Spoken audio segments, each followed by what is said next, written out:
கோடை காலத்தில் பொதுமக்களின் தாகம் தீர்க்கும் வகையில் கரூர் மாவட்ட திமுக சார்பில் நீர்மோர் பந்தல் திறக்கப்பட்டது.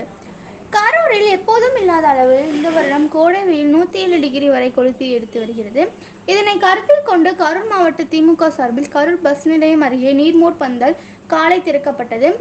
நீர்மோர் பந்தலினை அரவக்குறிச்சி எம்எல்ஏ இளங்கோ துவங்கி வைத்தார்.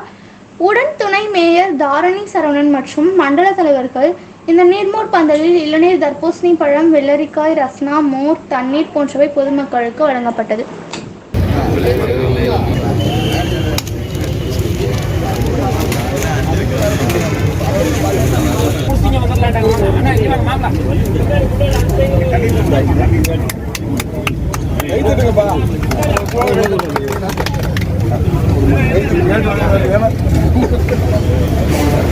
வெளியே போயிடலாம்.